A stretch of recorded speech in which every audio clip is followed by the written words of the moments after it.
Apakah Anda pernah mendengar tentang pedang Zulfikar yang dimiliki oleh Rasulullah? Konon, pedang ini dianggap sebagai salah satu senjata terkuat di dunia. Dalam sejarah, selama keadaan masa itu, semua jenderal kerajaan, kemudian raja dan kaisar memiliki pedang pribadi.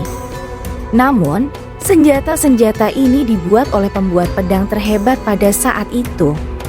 Banyak sejarah mendokumentasikan fenomena seputar pedang legendaris, yang salah satunya adalah pedang Zulfikar. Kepopuleran pedang Zulfikar memang lebih menonjol dibandingkan senjata lain yang digunakan sepanjang sejarah Islam. Pada akhirnya, pedang Zulfikar diwariskan kepada sahabat Nabi Muhammad yang juga keponakannya, yaitu Ali bin Abi Thalib.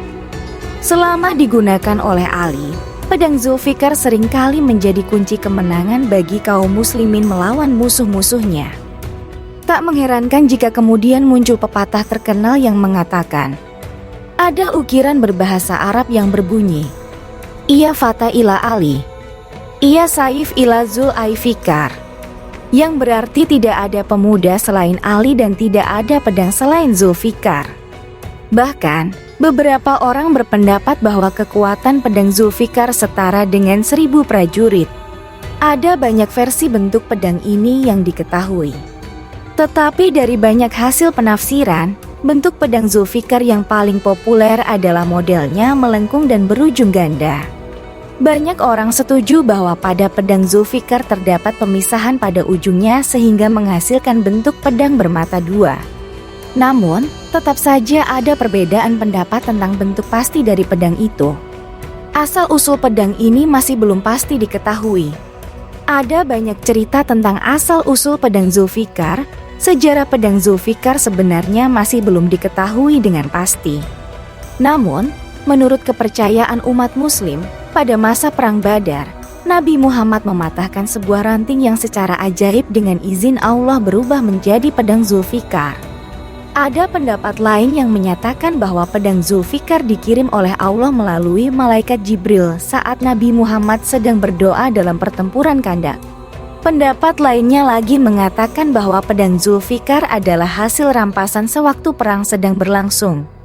Dalam versi lainnya juga banyak disebutkan bahwa pedang ini didapat sebagai hasil rampasan Perang Badar yang dimenangkan oleh kaum muslimin.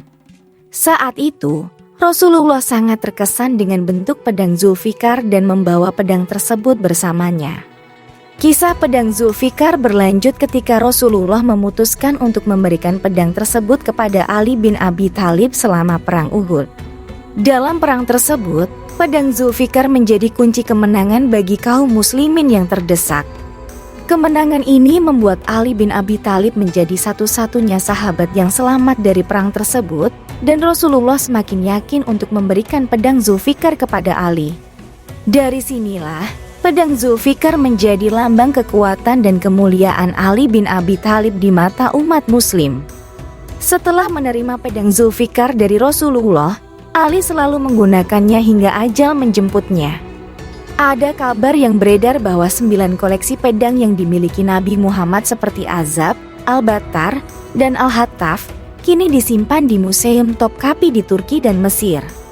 Namun, sampai saat ini keberadaan pedang Zulfikar tidak pernah ditemukan dimanapun. Menurut Twelver Shia, senjata itu bertahan hari ini dan disimpan di tangan Imam Muhammad Al-Mahdi. Senjata itu merupakan bagian dari koleksi terkenal yang disebut Al-Jafar. Semoga kisah tentang kehebatan pedang Rasulullah ini bisa menjadi penambah wawasan akan sejarah Islam. Jika terdapat kesalahan dalam penyampaian kisah berikut, ini hanya berasal dari kesalahan dan kekilafan admin semata. Namun jika kebenaran yang ada dalam kisah ini itu semua hanya milik Allah. Wallahu a'lam bishawab.